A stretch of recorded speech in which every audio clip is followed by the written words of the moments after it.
পশ্চিম সিকিমের পাহাড়ে ঘেরা এক ছোট্ট গ্রাম, যেখানে চোখ খুললেই দেখা মেলে কাঞ্চনজঙ্ঘার। বসন্তকাল এলে পাহাড় ঢেকে যায় চেরি ব্লসমের রঙে, আর এখানকার মনাস্ট্রির ঘণ্টার ধ্বনি মিলিয়ে যায় দূরের মেঘের সঙ্গে। শতবর্ষ প্রাচীন মঠগুলো এখনও বলে যায় শান্তির ভাষা। কবিগুরু রবীন্দ্রনাথ ঠাকুর এই পাহাড়ে খুঁজে পেয়েছিলেন তার অনুপ্রেরণা, যেখান থেকে তিনি সৃষ্টি করেছিলেন তার রচনা। আর এখানে রয়েছে পুরনো ব্রিটিশ বাংলো, আজও ইতিহাসের সাক্ষী হয়ে। এই গ্রামে চোখ খুললেই দেখা পাবেন মহিমান্বিত কাঞ্চনজঙ্ঘার হাসি। তাছাড়া গ্রামের এক প্রান্তে দাঁড়িয়ে রয়েছেন সিকিমের মহারাজার মূর্তি, যার প্রতিচ্ছবি পড়ছে জলে, যেখানে মাছেরা খেলে বেড়ায় আপন মনে। এই গ্রামেই রয়েছে সুন্দর এক হোটেল, যেখানে উডেন ফার্নিচার আর উডেন ইন্টেরিয়ার আপনার নজর কাড়বে। আর এই হোটেলে খেতে পারবেন বাঙালিদের বিভিন্ন ধরনের পদ, মাছ, মাংস এবং আরও অনেক কিছু। রাত নামলেই বারবিকিউ চিকেন আর ক্যাম্প ফায়ারের মজা, আর তার সঙ্গে ছোট্ট এক ডিস্কোতে নাচানাচি। কোথায় এই গ্রাম, কিভাবে যাবেন, কিভাবে বুকিং করবেন, কতই বা খরচাপাতি, যাবতীয় তথ্য নিয়ে ট্যুরিস্ট ডেস্টিনেশন আজ পশ্চিম সিকিমের পথে। ট্যুরিস্ট ডেস্টিনেশন চ্যানেলে সবাইকে স্বাগত। আমি ডক্টর মিঠুন। আজ চলে এসেছি অফবিট সিকিম ছায়াতালে। পাহাড়ের ওপর গ্লাস ব্রিজ তৈরি হচ্ছে, আর তার পাশে রয়েছে শ্রীজুঙ্গা স্ট্যাচু। পশ্চিম সিকিমের ছায়াতাল যাওয়ার জন্য শিয়ালদা, হাওড়া বা কলকাতা স্টেশন থেকে আপনাদের প্রথমে যেতে হবে নিউ জলপাইগুড়ি জাংশন স্টেশন বা শিলিগুড়ি জাংশনে। তার জন্য রয়েছে অসংখ্য ট্রেন, বন্দে ভারত শতাব্দী থেকে শুরু করে দার্জিলিং মেল, উত্তরবঙ্গ এক্সপ্রেস এবং আরও অনেক কিছু। বাসে করেও চলে আসতে পারেন শিলিগুড়ি, বা ফ্লাইটে করে বাগডোগরা। সেখান থেকে শুরু করব আমরা ছায়াতালের জার্নি। আমরা গেছিলাম ট্রেনে করে, 1000 টাকার বিনিময়ে 3 টায়ার এসি করে। সকাল সকাল পৌঁছে গেলাম নিউ জলপাইগুড়ি জাংশন স্টেশনে। আর আমরা যেহেতু এইবারের ট্রিপ করছি এক সুন্দর হোটেলের সঙ্গে, থাকবো সেই সুন্দর হোটেল ছায়াতালে। ওনারাই গাড়ি পাঠিয়ে দিয়েছিলেন নিউ জলপাইগুড়ি জাংশন স্টেশনে। তবে যারা শেয়ারে আসতে চাইছেন তারা শিলিগুড়ি বা নিউ জলপাইগুড়ি জাংশন স্টেশন থেকে সোজা চলে আসুন জোরথাঙে। আর যারা সরাসরি আসবেন তারা মহানন্দা অভয়ারণ্য পেরিয়ে এখন এগিয়ে চলুন আমাদের মতো করে। গল্প করতে করতে আমরা পৌঁছে গেলাম সেই সবার প্রিয় জায়গা সেবকে, যেখান থেকে পাহাড়ি পথ শুরু হয়। আর সেবক মানেই সেবক কালীবাড়ি। সেবক কালীবাড়ি পার করে করোনেশন ব্রিজের পাশ দিয়ে আমরা এখন এগিয়ে যাব ছায়াতালের দিকে। নিউ জলপাইগুড়ি জাংশন স্টেশন থেকে ছায়াতালের দূরত্ব 127 কিলোমিটার। সময় লাগবে প্রায় 4.5 ঘন্টার মতো। তবে যারা শেয়ারে আসবেন তারা শিলিগুড়ি বা এনজিপি থেকে সরাসরি চলে আসুন জোরথাঙে। ভাড়া পড়বে জনপ্রতি 400 টাকার মতো। আর জোরথাং থেকে পেয়ে যাবেন ছায়াতালের শেয়ার গাড়িও, সেখানে ভাড়া পড়বে 250 টাকা জনপ্রতি। আর যারা আমাদের মতন গাড়ি করে আসবেন, যদি 4 সিটার গাড়িতে আসেন তাহলে ভাড়া পড়বে এনজিপি থেকে ছায়াতাল 3 থেকে 3500 টাকা। আর যদি আপনারা বড় গ্রুপে আসছেন 7 থেকে 8 জন, তাহলে সেক্ষেত্রে গাড়ির ভাড়া পড়বে 5 থেকে 5500 টাকা।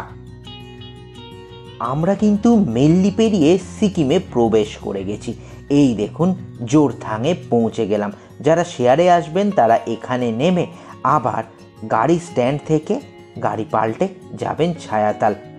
আমরা এখন রঙ্গিত নদীর ওপরে আক্কার ব্রিজ পেরিয়ে এগিয়ে চলেছি।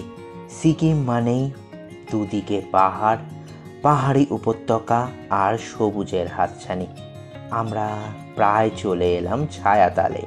ছায়াতাল গেট পেরিয়ে আরও পাহাড়ি পাথুরের রাস্তা দিয়ে আমরা ওপরে উঠছি। যত ওপরের দিকে উঠছি ততই সুন্দর প্রকৃতি। এই দেখুন আমরা এখন পৌঁছে গেছি মিমো গ্রুপ অফ হোটেলসের হোটেল পালপাসা ছায়াতালে। একেবারে রাস্তার ওপরে অবস্থিত এই হোটেল, তার মানে নিজের গাড়ি করে আসলে পার্কিংয়ের কোনো সমস্যা নেই। আর তাছাড়া সঙ্গে বয়স্করা থাকলে কোনো সমস্যা হবে না এখানে থাকতে। রিসেপশনে ফর্মালিটি পূরণ করে চলুন এখন আপনাদের ঘুরে দেখাই হোটেল পালপাসা কীরকম। সিঁড়ি দিয়ে চলে এলাম একটি ট্রিপল বেডরুমে। যথেষ্ট স্পেসিয়াস একটি রুম, রয়েছে দুটো খাট, একটি ডাবল বেড আর একটি সিঙ্গেল বেড। তাছাড়া রুমের মধ্যে বড় বড় জানলা রয়েছে, যেখান দিয়ে বাইরে চোখ রাখলেই সুন্দর দৃশ্য আপনার জন্য অপেক্ষা করে রয়েছে। রুমের সঙ্গে রয়েছে সুন্দর এক বড় ব্যালকনি, যেখান থেকে দূরের পাহাড়, আকাশ পরিষ্কার থাকলে কাঞ্চনজঙ্ঘা দেখতে পাবেন। আর রুমের সঙ্গে রয়েছে অ্যাটাচ ওয়েস্টার্ন টয়লেটও। চলুন আরেকটি রুমে আমরা যাই, যেটি ডাবল বেডেড রুম। এই রুমও যথেষ্ট সুন্দর পরিপাটি করে সাজানো। টিভি থেকে রয়েছে সুন্দর এক জানলা, যেখান থেকে রোড ভিউ আপনি পাবেন। তাছাড়া আরেকটু এগিয়ে আরেকটি রুমে আমি এখন প্রবেশ করেছি। দেখুন এই রুম কতটা বড়, এখানে 3 জন অনায়াসে থাকতে পারবেন। রয়েছে দুটো আলাদা আলাদা খাট। তাছাড়া রুমের সঙ্গে রয়েছে সুন্দর এক বড় ব্যালকনি, যেখান থেকে দূরের পাহাড় এবং সুন্দর কিছু দৃশ্য আপনার জন্য অপেক্ষা করে থাকবে। ব্যালকনিতে ঘুরতে ঘুরতেই দেখতে পারবেন চেরি ব্লসমস, যা দেখে মুগ্ধতায় পরিপূর্ণ হয়ে যাবেন আপনি। আর এই রুমের সঙ্গে রয়েছে অ্যাটাচড ওয়েস্টার্ন টয়লেট। চলুন এবার আমরা এর ওপরের ফ্লোরে যাই। এখানেও রয়েছে বেশ কয়েকটি সুন্দর সুন্দর রুম। আমি একটি ডাবল বেডেড রুমে প্রবেশ করলাম, যেখান থেকে আপনি রোড ভিউ দেখতে পাবেন। আর রুমের ইন্টেরিয়ার সত্যি নজর কাড়া। এখান থেকেও সুন্দর সুন্দর দৃশ্য আপনার জন্য অপেক্ষা করে থাকবে। রুমের সঙ্গে অবশ্যই রয়েছে সুন্দর ওয়েস্টার্ন টয়লেট, যেখানে রয়েছে গরম জলের সুব্যবস্থা। আর একটু ওপরে উঠলাম আরেক ফ্লোরে। এখানে রয়েছে সুন্দর এক বসার জায়গা, যেখানে বসে আমরা পরে অনেকক্ষণ গল্প করেছিলাম। আর এই ফ্লোরেই রয়েছে বেশ কয়েকটি ইউনিক রুম। দেখুন এই একটি রুম, যেখানে অ্যাটিক স্টাইল আপনি দেখতে পাবেন। রুম যথেষ্ট স্পেসিয়াস, উডেন ইন্টেরিয়ার, দুটো আলাদা আলাদা বেড, একটি ডাবল বেড, একটি সিঙ্গেল বেড, রয়েছে বেশ কয়েকটি বড় বড় জানলা। আর আরেকটি জিনিস ভালো লাগার, তা হচ্ছে রুমের সঙ্গে রয়েছে বিশাল বড় এক ব্যালকনি, যেখান থেকে চেরি ব্লসমসের হাতছানি, কাঞ্চনজঙ্ঘা, পাহাড়ি উপত্যকা সব কিছু অপেক্ষা করে থাকবে আপনার জন্য। এখন একটি স্পেশাল রুমে আমি নিয়ে যাব। এই রুম ডুপ্লেক্স। যারা একটু বড় গ্রুপে আসবেন তাদের জন্য এই রুম আদর্শ। নিচের তলায় দুটো বেড, একটি ডাবল, একটি সিঙ্গেল, রয়েছে সুন্দর এক অ্যাটাচড ব্যালকনি, যেখান থেকে প্রকৃতি আপনি উপভোগ করতে পারবেন। আর তাছাড়া সিঁড়ি বেয়ে উঠতে পারবেন ওপরে। সঙ্গে রয়েছে সুন্দর অ্যাটাচ ওয়েস্টার্ন টয়লেট। এইখানে অনেকগুলো এরকম রুম রয়েছে, যেগুলি ডুপ্লেক্স। এটি আরেকটি রুম। এই রুমের ইন্টেরিয়ারও ভীষণই সুন্দর। এই রুমেও যারা বড় গ্রুপে আসবেন তারা অনায়াসে থাকতে পারবেন। চলুন এখন আমি এই রুমের ব্যালকনি থেকে কীরকম দৃশ্য দেখা যায় তা আমি আপনাদের দেখাই। আর তাছাড়া এই রুমের যে ব্যালকনি সেটা বিশাল বড়। এ প্রান্ত থেকে ও প্রান্ত শুধুমাত্র আপনাদের জন্যই থাকবে। আর অবশ্যই যে রুমেই থাকুন না কেন তার সঙ্গে অ্যাটাচ ওয়েস্টার্ন টয়লেট তো রয়েছেই। এখন আমি চলুন ওপরের ফ্লোরটায় যাই। এখানেও রয়েছে একটি ফ্লোর, যেখানে আপনি অনায়াসে 2-3 জন থাকতে পারবেন। আর এখান থেকে জানলা খুলে দিলে মনে হবে স্বর্গের হাতছানি। আর এখান থেকেই আপনারা দেখতে পাবেন দূরের শ্রীজুঙ্গা স্ট্যাচু আর ছায়াতালও। তাই এই সব রুম ভীষণই ভালো। সঙ্গে যদি বয়স্ক মানুষেরা থাকেন তাদের জন্য আদর্শ এই সব রুম। আরেকটি রুমে আমি প্রবেশ করেছি। এটি 4 বেডেড রুম। রয়েছে দুটো বড় বড় খাট, আর নিজেদের রান্না করে খাওয়ার জন্য রয়েছে ছোট্ট এক কিচেনও। কিচেনের পাশেই সুন্দর সেই ওয়েস্টার্ন টয়লেট। আর তাছাড়া রুমের মধ্যে রয়েছে বড় এক অ্যাটাচ ব্যালকনি, যেখান থেকে আপনারা বসে বসে শ্রীজুঙ্গা স্ট্যাচুও দেখতে পাবেন। আর জানলা খুললেই চেরি ব্লসমস। এনজিপি থেকে প্রায় 4.5 ঘন্টা সময় লাগে ছায়াতাল আসতে। এসে এই হোটেলের যাবতীয় রুম আপনাদের দেখালাম। এখন ফ্রেশ হয়ে নেব, আর ফ্রেশ হয়ে এখন যাব হোটেল পালপাসারি নিজস্ব রেস্টুরেন্ট কাঞ্চনজঙ্ঘা রেস্টুরেন্টে। সিঁড়ি দিয়ে নেমে চলে এলাম ওনাদের রেস্টুরেন্টের এরিয়াও যথেষ্ট বড়। একসঙ্গে অনেকে মিলে এখানে খাওয়া দাওয়া করতে পারবেন।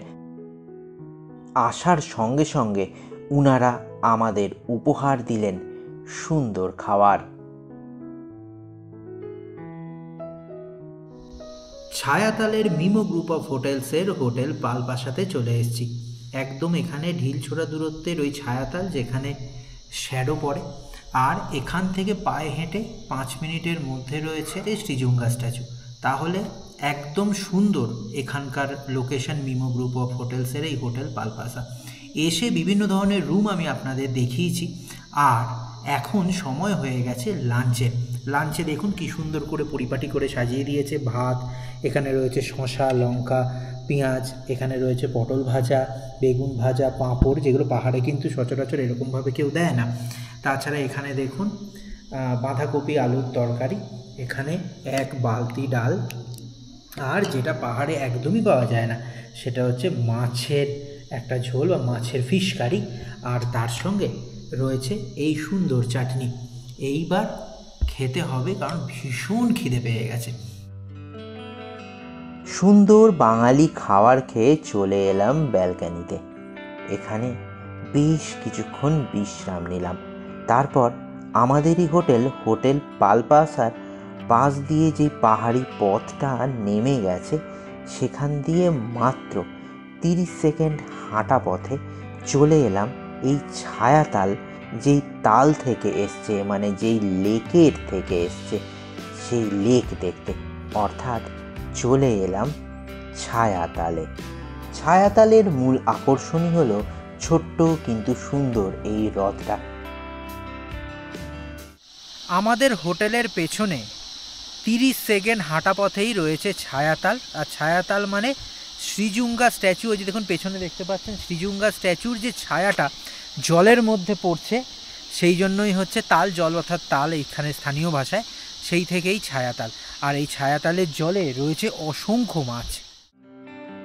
প্রায় 6000 ফুট উচ্চতায় অবস্থিত এই ছায়াতাল হ্রদটি। আর এই হ্রদের জলে রয়েছে প্রচুর মাছ, যারা খেলে বেড়াচ্ছে। আপনার দেখে ভীষণই ভালো লাগবে, এত মাছ একসঙ্গে। আর চারিপাশের পাইন, ওক আর রডোডেনড্রনের ঘেরা এই সুন্দর স্থান একেবারে পোস্টকার্ডের পরিবেশের মতো। আমরা ছায়াতালে বেশ কিছুক্ষণ সময় অতিবাহিত করে এখান থেকে যাব শ্রীজুঙ্গা স্ট্যাচু দেখতে। হোটেল থেকে মাত্র 10 মিনিটের মধ্যে পায়ে হেঁটে পৌঁছে যাবেন এইখানে। এখানকার প্রবেশ মূল্য 30 টাকা জনপ্রতি। গাছগাছালি দিয়ে ফুলের সমারোহে এই সুন্দর পার্কটি, যেখানে প্রজাপতিরা আপন মনে খেলে বেড়ায়। আমি দাঁড়িয়ে রয়েছি শ্রীজুঙ্গা স্ট্যাচুর কাছে। 2017 সালে নির্মিত এই স্ট্যাচু। পাহাড়ের ওপরে, পাহাড়ের দিকে মুখ করে দাঁড়িয়ে রয়েছেন স্ট্যাচু। আর তৈরি হচ্ছে নতুন করে এখানে স্কাইওয়াক গ্লাস ব্রিজ। তার মানে ভবিষ্যতে সিকিমের মুকুটে এক নতুন পালক এই ছায়াতাল হতে চলেছে। মহাত্মা শ্রীজুঙ্গা তেউনসি সিংয়ের 36 ফুটের ব্রোঞ্জের মূর্তি পুরো কমপ্লেক্সের মূল আকর্ষণ।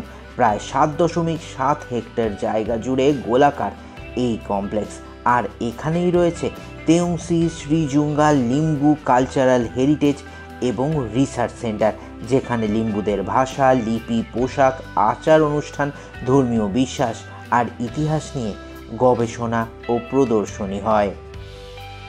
শ্রীজুঙ্গা স্ট্যাচু দেখে পায়ে পায়ে চলে এলাম হোটেল পালপাসাতে। এত সুন্দর এই স্থান, নির্জনতা, প্রাকৃতিক সৌন্দর্য আর বিকেল বেলায় মেঘের মধ্যে সোনালি কাঞ্চনজঙ্ঘা দেখে মন একেবারে পরিপূর্ণ। রাতের অন্ধকারের কাঞ্চনজঙ্ঘা আর পুরো পাহাড় জুড়ে জোনাকি পোকার মতন এই ছোট্ট ছোট্ট লাইটগুলো মনে হচ্ছিল যেন গ্যালাক্সি। বিকেলবেলায় এক ঝলক কাঞ্চনজঙ্ঘা দেখে আমরা সবাই আপ্লুত ছিলাম। তাই মিমো গ্রুপ অফ হোটেলসকে অসংখ্য ধন্যবাদ ট্যুরিস্ট ডেস্টিনেশনের পক্ষ থেকে। সন্ধে নেমে এলো ছায়াতালে। পুরো বিকেলবেলায় ব্যালকনিতে বসে বসে দেখলাম সূর্যাস্ত, মেঘের খেলা, কাঞ্চনজঙ্ঘা। আর এই সন্ধেবেলায় পুরো পাহাড় জুড়ে টিম করে জোনাকি পোকার মতো হোমস্টে, বাড়ি, দোকানঘর দেখা যাচ্ছে। ভীষণ ভালো লাগছে। এরই ফাঁকে চলে এলো গরম গরম চা আর বিস্কিট।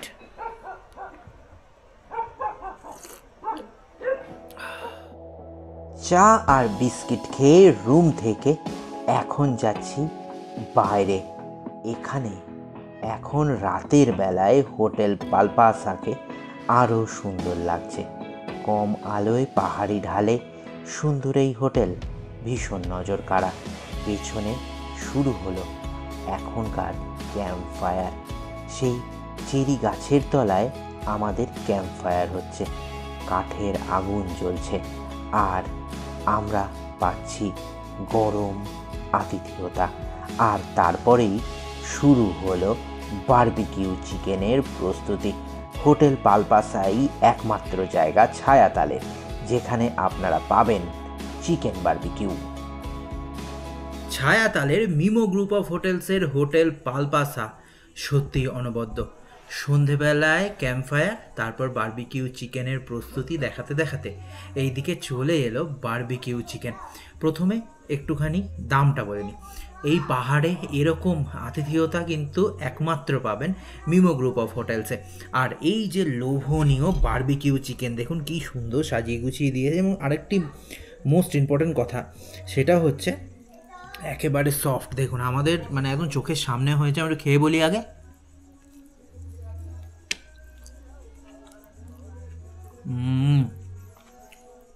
অপূর্ব। পুরো বিকেলবেলা থেকে সন্ধে হওয়া, সন্ধেবেলায় ক্যাম্পফায়ার, তারপর বারবিকিউ চিকেন, একেবারে জমজমাট পাহাড়ে এই অভ্যর্থনা আতিথেয়তা ভাবাই যায় না। আর এই জুসি বারবিকিউ চিকেনের দাম প্রত্যেক কিলো 1200 টাকা করে। আর এই চিকেন খেতে খেতে এরপরে আমরা যাব একটুখানি গা গরম করতে। অর্থাৎ এখানে ছোট্ট এক ডিস্কো রয়েছে যেটা ফ্রি অফ কস্ট। সন্ধ্যে 6টা থেকে রাত 9টা অবধি মজা করার জায়গা সেখানে। ক্যারিওকে মিউজিক পার্টি। নিজের মতো করে গান করুন, নাচানাচি করুন, আনন্দ করুন হোটেল পালপাসাতে।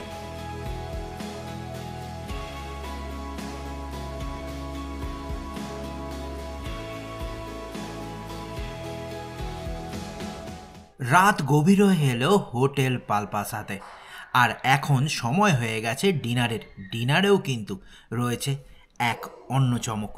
এই দেখুন জিরা রাইস একেবারে গরম। এখানে রয়েছে বেগুনি, একদম ক্রিস্পি বেগুনি, হাত দিলেই বোঝা যাচ্ছে। এই দেখুন গরম গরম ডাল, এখানে শসা পেঁয়াজের স্যালাড, এই হচ্ছে চিকেন কষা। আমি একটু চিকেনটা আপনাদের দেখাই, না হলে সেটা অন্যায় হবে। ওনারা এত সুন্দর করে বানিয়ে দিয়েছেন। এই দেখুন চিকেন কি সুন্দর এরকম রেখে, লোভনীয়। আর তার সঙ্গে চাটনি। এই সব খেয়ে এবার ঘুমিয়ে পড়ব এই ছায়াতাল অফবিট সিকিমের সুন্দর প্রপার্টিতে।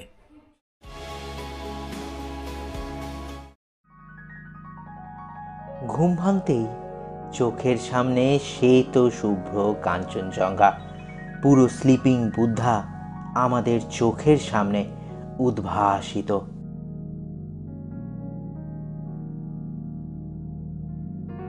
সুপ্রভাত। সকাল সকাল কাঞ্চনজঙ্ঘা কেমন দেখলেন অবশ্যই কমেন্ট করে জানাবেন। আর এইদিকে কাঞ্চনজঙ্ঘা এখন আবার মেঘে ঢেকে গেছে, কিন্তু আমরা চেরি ব্লসম দেখতে দেখতে চলে এসেছে। দেখুন গরম গরম চা আর বিস্কিট। আমি একটু চা ঢালি। একেবারে ধোঁয়া ওঠা ব্ল্যাক টি সকাল সকাল এরকম পরিবেশে ঠান্ডা আর হাতে গরম চা।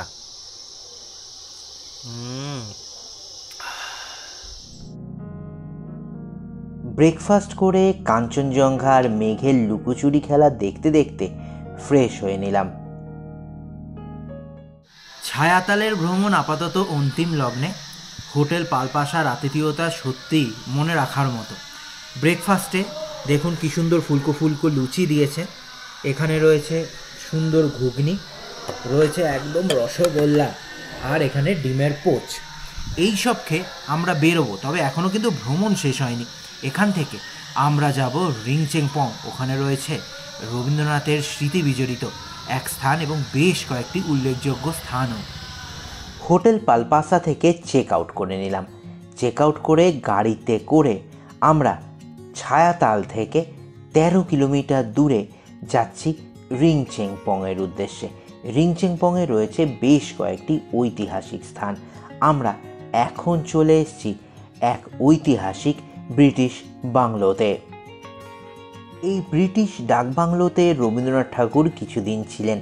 এখানে তিনি গীতাঞ্জলির কিছু কবিতা রচনা করেছিলেন বলে বিশ্বাস করা হয়। আর এই ডাক বাংলো দেখে আমরা আবারও উঠে পড়লাম গাড়িতে। রিংচেংপংয়ে রয়েছে বেশ কয়েকটি ঐতিহাসিক মনাস্ট্রিও। আমরা এখন চলে এসেছি রিসাম মঠে, যা গুরুং গোম্ফা নামেও পরিচিত। রিংচেংপংয়ের মেঘিদারা এলাকায় অবস্থিত প্রায় 300 বছরের পুরনো বৌদ্ধ মঠ, যা 18শো শতাব্দীতে তৈরি করা হয়েছিল। এটি একটি প্রাচীন তাসামখান মানে সন্ন্যাসীদের তপস্যা গৃহের ধ্বংসাবশেষের ওপর 1996 সালে স্থানীয় গুরুং বৌদ্ধ সমাজ দ্বারা পুনর্নির্মাণ করা হয়েছে। মঠটিতে আপনারা তিব্বতী স্থাপত্যশৈলী দেখতে পারবেন এবং এখানকার পরিবেশে এক গুরু গম্ভীর ভাব আপনারা উপলব্ধি করতে পারবেন। এই মঠ দেখে আমরা এখন যাচ্ছি রিংচেংপংয়ের আরেক নবনির্মিত মনাস্ট্রি দেখতে। আমরা এখন চলে এসেছি নতুন রিংচেংছোলিং মঠের পুনর্নির্মাণ প্রকল্প দেখতে। এই মঠটি 2024 সালের 1 ডিসেম্বর সিকিমের মুখ্যমন্ত্রী প্রেম সিং তামাং উদ্বোধন করেন। এখানে মঠের ভক্তি এবং স্থানীয় মানুষদের জন্য তৈরি করা হয়েছে। আর এখানে মঠের মধ্যে রয়েছে সাংস্কৃতিক কেন্দ্র, অধ্যয়ন কেন্দ্র এবং এখানে নতুন করে তৈরি করা হচ্ছে ট্যাগোর পার্ক কমপ্লেক্সও। এই স্থান আমাদের প্রিয় কবি রবীন্দ্রনাথ ঠাকুরের সঙ্গে স্মৃতি বিজড়িত। এখান থেকে সিঁড়ি পেরিয়ে পেছনের দিকেই তৈরি করা হচ্ছে রবীন্দ্রনাথ ট্যাগোর পার্ক। কথিত আছে রবীন্দ্রনাথ ঠাকুর এই স্থানের প্রাকৃতিক সৌন্দর্য উপভোগ করে অনুপ্রাণিত হয়ে গীতাঞ্জলির বেশ কিছু জায়গা লিখেছিলেন। তাই এই স্থানে রবীন্দ্রনাথ ঠাকুরের স্মৃতিতে তৈরি করা হচ্ছে রবীন্দ্রনাথ ট্যাগোর পার্ক। আমাদের ছায়াতাল ভ্রমণ একেবারে অন্তিম লগ্নে। ছায়াতাল এবং রিংচেংপং ঘুরে আমরা এখন ফিরব এনজিপি, সেখান থেকে কলকাতা। আর এবারের ভ্রমণ ছায়াতালের হোটেল পালপাসা।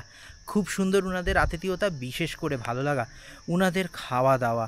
শুধু কোয়ালিটি নয়, কোয়ান্টিটি, আর তার সঙ্গে টাইমের পাংচুয়েশন সত্যি নজর কাড়ার মতো। এবার এই খরচাপাতি একটু বলে নিই। প্রত্যেক দিন এনজিপি থেকে যে আমরা এলাম আর আজকে যে এনজিপি যাচ্ছি, প্রত্যেক দিন গাড়ি খরচা 3 থেকে 3,500 টাকা যদি 4 সিটার গাড়ি হয়। আর যদি আপনারা বড় গ্রুপে আসেন, যদি 7 সিটার গাড়ি হয়, তাহলে সেক্ষেত্রে খরচা মাত্র 5 থেকে 5,500 টাকা। আর হোটেল পালপাসাতে থাকার খরচা সঙ্গে খাওয়ার খরচা একসঙ্গে কত জানেন? মাত্র 1100 টাকা থেকে শুরু।